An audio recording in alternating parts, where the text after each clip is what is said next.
notification asking you to click continue. I think that's because I'm in Pennsylvania.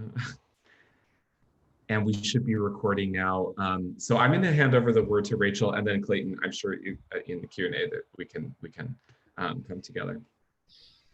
I'm so sorry, and I'm really I wanted to hear what everybody was sort of checking in about. So maybe you can let me know. I did hope that this would be really a conversation, so I could just give you all some background about my experience with union work at Ithaca College, and then I'm curious, like, what folks are hoping to sort of like learn, or about like what folks are dealing with at their institutions, and like what we might all hope to do together. So I've been at Ithaca College as an adjunct for 9 years, and I'm in the writing and women's and gender studies departments, and I've also taught at other schools around this area of upstate New York. For those who don't know, Ithaca College is like a mid-sized school. It's probably got like 5 to 6,000 undergrads, and a really small smattering of graduate programs. And it is a liberal arts school, but there's also some pre-professional programs, a fair number of pre-professional programs, and the school's identity is sort of somewhere in the middle of like liberal arts and like music conservatory or pre-professional programs. So there's a little bit of a different identity than what I'm used to at some of the other liberal arts places where I've been. So, you know, they actually do better than the national average by a lot in terms of their, you know, exploitation of the adjunct loophole. When we as adjuncts started organizing in 2014, they were, I think, a third of their faculty was adjunct or was part-time. And, you know, obviously that's a lot better than the national average of like 75% contingent, and I don't know what the percent is part-time, over 50%, I believe. So they did start to like ramp it up even more so in the subsequent years. I think we got up to like 41% of the faculty being contingent a few years later. So we organized for, you know, obvious reasons. Being an adjunct is ridiculous, and the adjunctification of the university is horrible. And we put together a campaign to win our union and win the right to be recognized as a union in 2015 was when we had our vote, and we voted overwhelmingly to form the union. I can't actually remember now the numbers, but it was between like, I think it was 3-1, or yeah.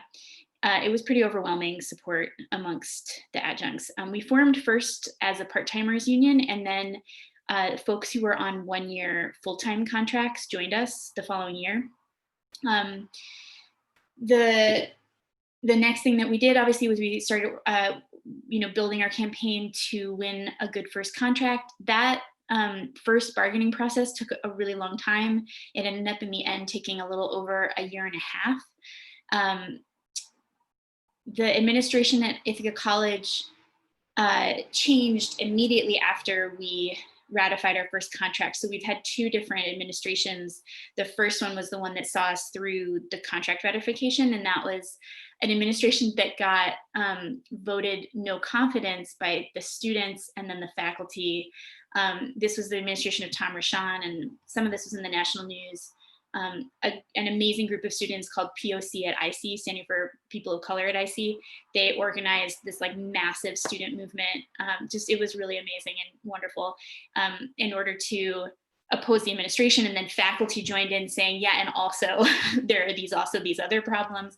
And so that president was voted no confidence, but then the board of trustees decided to let him stay for 1.5 years and basically just finish out his contract, which really was such a strategically good move on their part. It was really hard for the students who were already so tired, and a lot of them were seniors at that time, to like continue to fight when he'd already like, it'd been announced that he was gonna leave, but then he got to stay for a while. So we ratified our contract and like did a lot of our contract fight in that last year when he was, I don't know where he was. A lot of us would joke that maybe he's just in Bora Bora, just like hanging out with our rich alums or something like that. So it was an interesting environment, to say the least.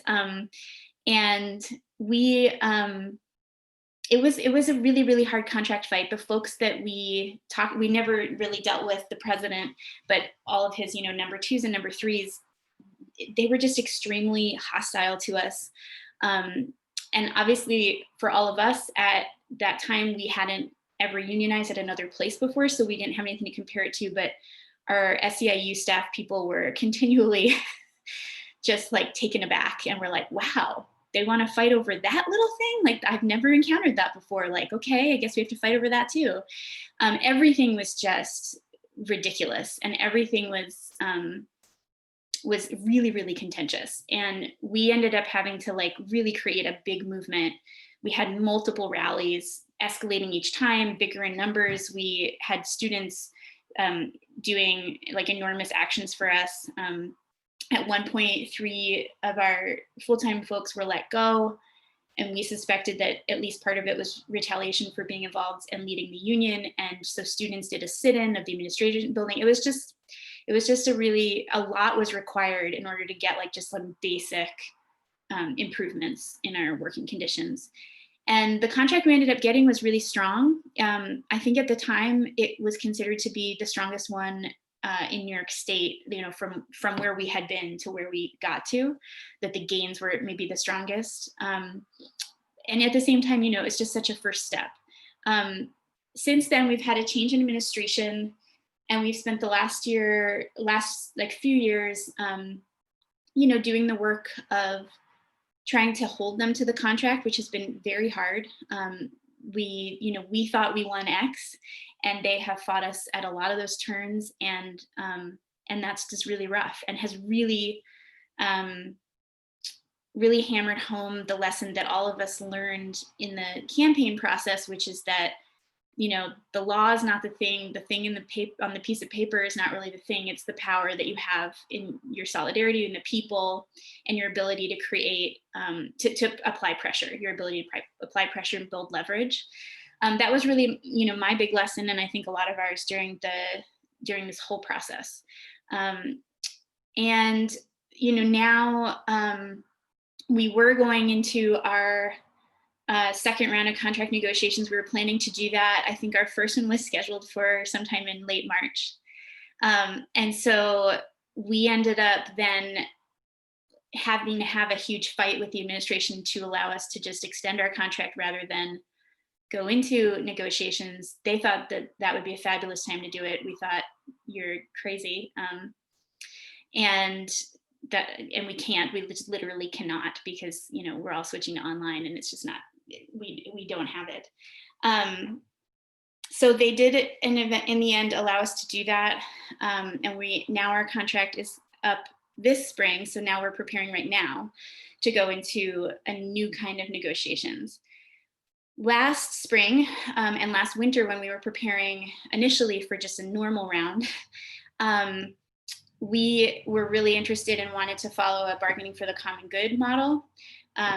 So have you all talked about that here?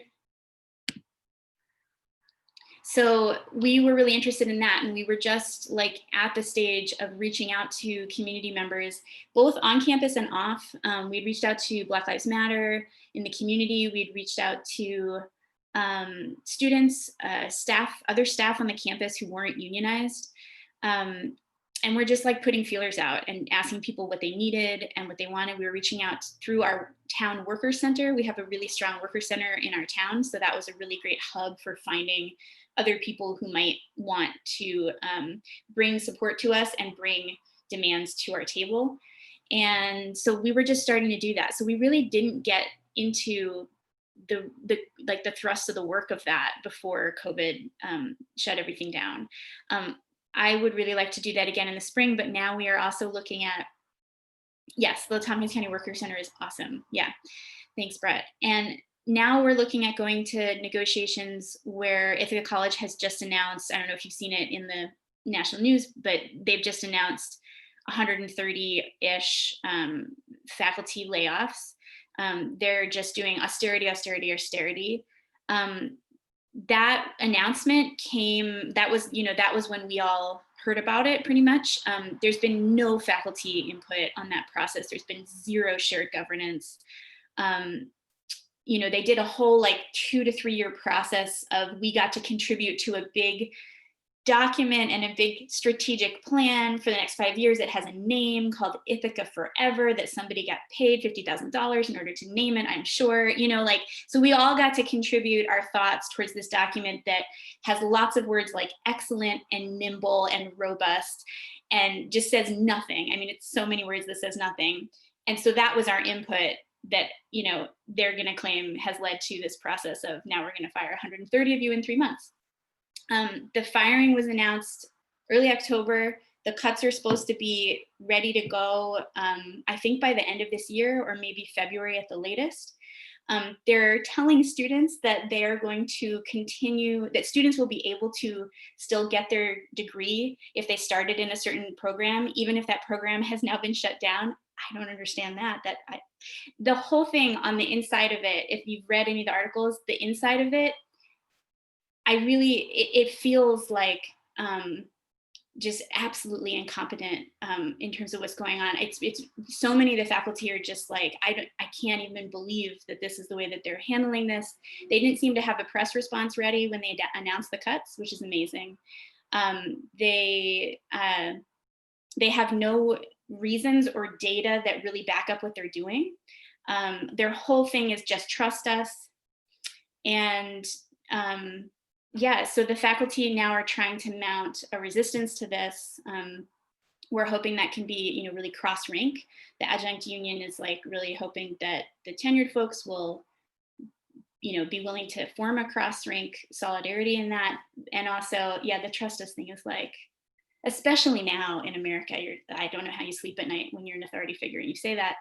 And so, thinking about, we're just starting to think about like, how do we go into our contract negotiations? And it feels sort of like, I don't know, like, how should we cook this dinner, on top of this like flaming garbage pile? Like, what kind of sauce would you like on your flaming? It just feels like I don't even know how to imagine it. I think that, we have to plan for it. I think bargaining for the common good is like even more of an important thing for us to do now than ever.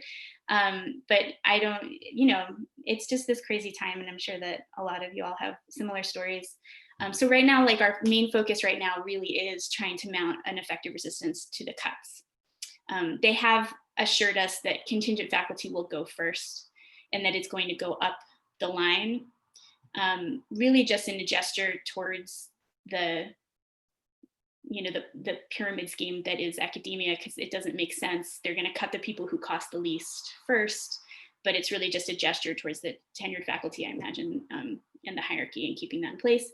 So, if we do the numbers, if they fire the entire union, they still have more to go. So it seems likely that they'll either fire all of us or most of us. I think they see this as an opportunity to try to get rid of the union, absolutely. So that's sort of where we're at.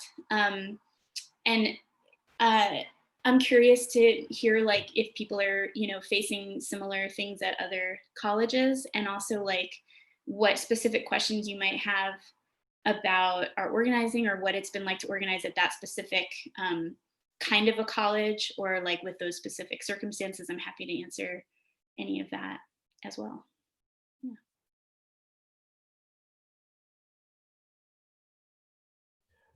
I missed a key point, which at the beginning, the union you were talking about from the beginning was just for the adjuncts, or it was a contingent faculty union? It's only for the adjuncts because of the Supreme Court ruling from the 1980s that prohibits the tenure from the private schools from,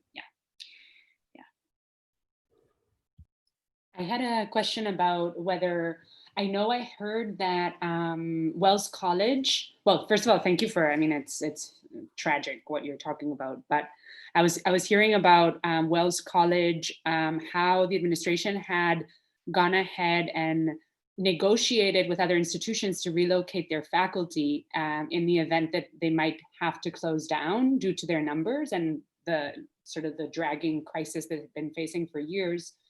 I was wondering if there had been any sort of favorable treatment to tenured faculty to try and relocate them, and what the situation was on that. Yeah, that's a really good question. I didn't actually know that about Wells. Yeah, they organized right after we did, actually, the adjuncts there. Um, no, not that I know of. I'm not a tenured person, so I wouldn't know. I wouldn't have the inside track on that. But nothing like that has been announced, and I haven't heard that from anybody. Yeah, it's really. I've heard like some humane feeling things that other colleges have done, and it sounds like a different universe to me. That's not what we're. That's not the world we're in at Ithaca College. Yeah, I guess just thinking of like strategies to sort of, disincentivize firing. I understand the politics and how it would be a good opportunity to fire the union, but just thinking of like what other alternatives would there be? Yeah, absolutely. Tim? Yeah, thank you. Wow, thank you so much for sharing this. And I'm really sorry that this is going on at your institution.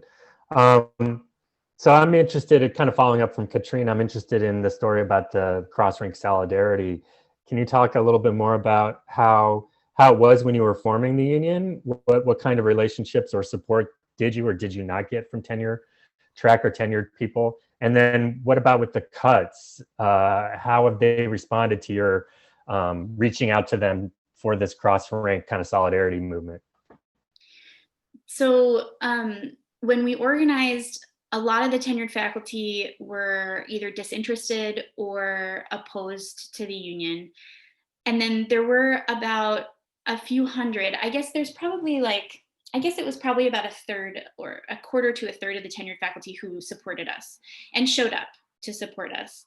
At the point that we got our contract, a big reason why we did get the contract we did was that we threatened to strike credibly, and we did get, I think at the point that we won, we had about 80 tenured faculty committing to strike with us, and that number was growing, 70 or 80, something like that.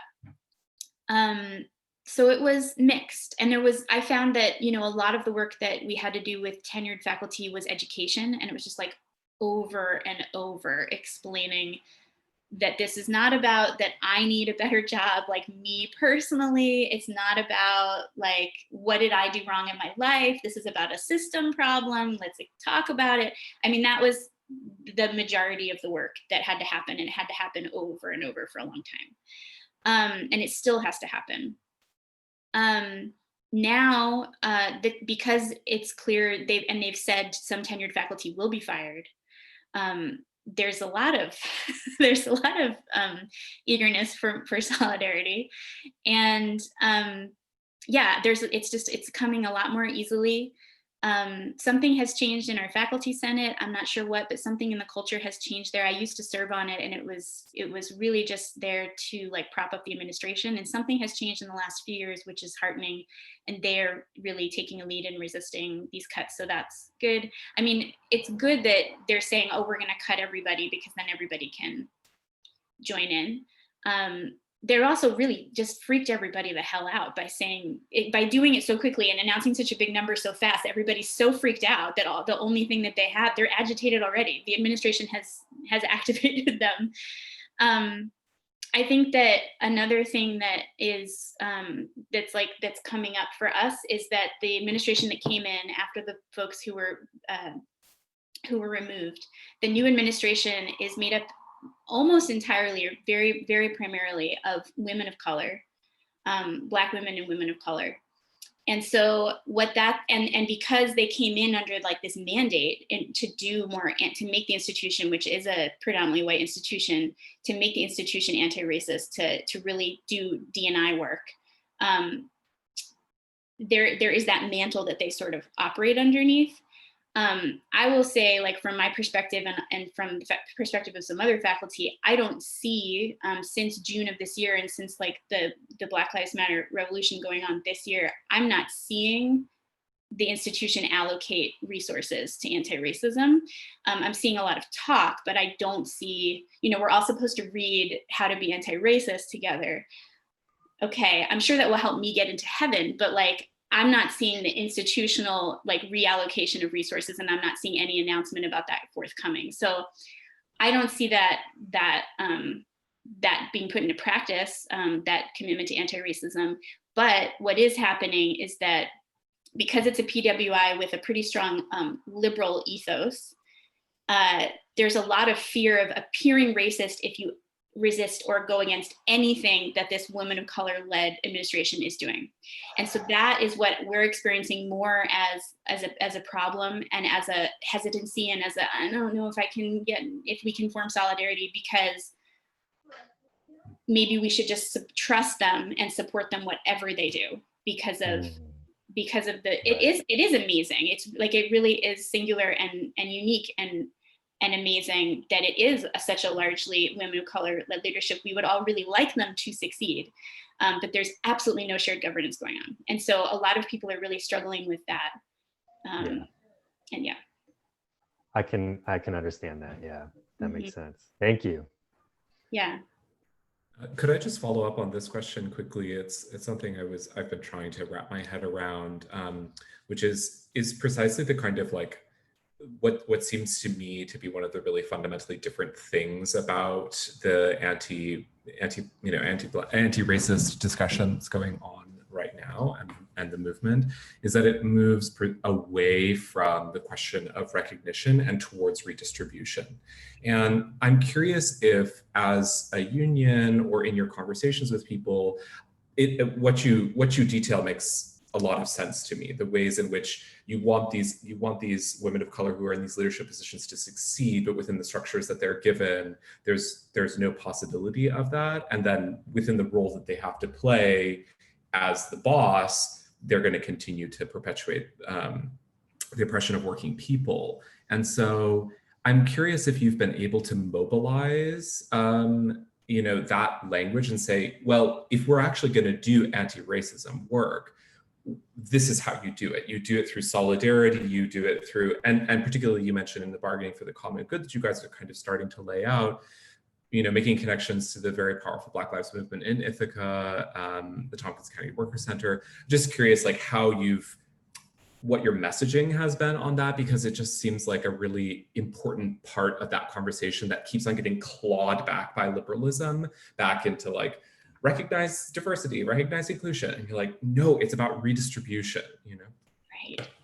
I so appreciate the language that you put to that, because that has been the work that, like, for the past few weeks, we've all been thinking about, okay, how do we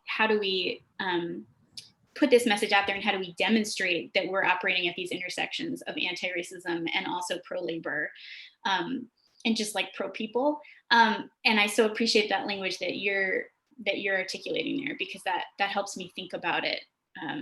That helps me from recognition to redistribution. I like that. Yeah. And the people in power don't want to redistribute, regardless of who they might be as an individual, right? It's their job to not redistribute. Right. We had a moment over the summer where we filed a grievance because the administration, this administration has really clamped down on faculty talking to each other, which is so disturbing this year, and more so than ever. And so, faculty were talking on a listserv, and then faculty are, the union put out a letter to tenured faculty, an open letter to tenured faculty, to say, we need your support. I think this was even about the firings that were coming for this fall. And we said, like, we need your support. We ask you to do these things. We ask you to advocate for us in these ways. We ask you to give us money in a GoFundMe. And we ask you to consider refusing summer overload courses, which are overload for tenured folks, and ask your departments to reassign those to contingent faculty. Because at our university, or at our school, we sort of have an opposite situation that, in my experience, most schools have, where most schools are like, we can make so much money over summer and not pay faculty anything, and we just hire out. At our school, it's opposite, and they pay really well for summer classes. So an adjunct is making like double what they would normally get if they get a summer class. And so, but they go to tenured faculty first. And so we were asking them to give those to the folks who are about to get fired. The administration absolutely castigated us on that publicly. And also they said that we were breaking the contract agreement by asking for a work slowdown or a strike. And so they threatened the person who posted it with firing. And so we filed a grievance saying, like, you're threatening this person with firing, and we have not done any of those things. So we filed a grievance and we did a press release about it. And that led to our provost opening an all faculty meeting by crying and really lecturing the union for 5 full minutes and showing tears in her eyes, saying basically that when she read the press release, that was her 2nd anniversary of coming to IC, and we really ruined her day. Yeah. I just want to reiterate, Good Lord. I know myself and Rachel are probably the only ones on the call who have seen that video. It is, however bad you're thinking, like, amp it up by 1,000. Like, Can we get access to that? I need to see this. I don't have it. Do you have it, Emily? I might. Let me see. Great. I'm just imagining like a whole raft of memes that go out as these 130, firings come down the line. It's just like so many GIFs. There have got to be so many GIFs. It really was, well, from iOS, is this it? I had to go out and sit on my porch for a while. I felt really bad for anybody who, as all of you who've been through grad school probably know, there's rampant abuse from supervisors and administrators. And this was really, for me at least, who survived that and then got out, and now I do this, it was very triggering, honestly. And I think that was done on purpose. And I didn't even work there. I can't imagine, Rachel, how that hit you and your coworkers to see this. It was really striking. It was really striking. Yeah. And this is the part that is it's so, it's really hard to break through I think it's the fear that a lot of the white faculty at the school have about appearing racist. It's not a fear about being racist. It's a fear of being perceived as racist. And it really shuts down, justice things going forward. And because one of the things about this video is that this is a Black woman doing that. And so there's pieces where she is really, there's definitely the implied message that we are attacking not just her personally, but her as a Black woman. And at the same time, I'm watching it and I'm like, this is the most white lady move, white woman culture of it's all about my feelings. It's not about any kind of social issue. And I'm going to take every social issue and make it about I associate that so much with a white woman's culture in white supremacy, and I don't know how to I don't know how to bring that forward. It's such a problem when you can't talk about structural issues because it's all about somebody's feelings. Mm-hmm. I just want to say that we're facing, we have a similar dynamic at our university because, we were thrilled when we hired our first African-American president, Dr. Gregory Washington, but and then immediately we got plunged. We wanted, I think you articulate that was historic. We want, as AAUP chapter, we wanted Dr. Washington to succeed and we wanted to have an excellent, a working relationship, but it immediately plunged into a testing fiasco where we really had to call them out. And we ran into the exact same dynamic where we ourselves felt like, what's going to happen when we start attacking the administration and then our, faculty are going to not come on board because they're afraid of, and we also had that kind of internal feeling of we didn't want to start the relationship this way on this foot. And so I just want you to know that we're struggling with that. I recognize this dynamic and you're absolutely, your college is not alone. And so yeah, and then it also brings up the folks who are really overtly racist. Then they right. say a thing, and then nobody can say anything because they've just put the racist argument on it, and you're like, right. Yeah, you're stuck in a lot of ways. Yeah. Yeah. So, I mean, let's let's keep the dialogue open. Like we can share what we've done. You share what you've done. Maybe we can, you know, if more of us get it, who are, you know, if we can figure something out, then we can share the solution in some way. That would be great. Because yeah, I mean, I don't see anti-racism work like being moved forward at the school. And that's something else that we see. And so like, yeah, how do we demand that? How do you demand anti-racist work to move forward from a person of color-led administration when your faculty is largely white? Yeah. It's And yeah, I mean, part of that layering at IC is that because they're using the hierarchy to fire, so they're going from the bottom up, and they are saying that tenured faculty will be fired, then they're also going to be firing junior tenure eligible faculty. We just had, like last year, a huge round of hiring of junior faculty who are mostly faculty of color or Black or Indigenous. So we've asked them, how are you going to retain those faculty? And they have no answer for that. Right. Yeah.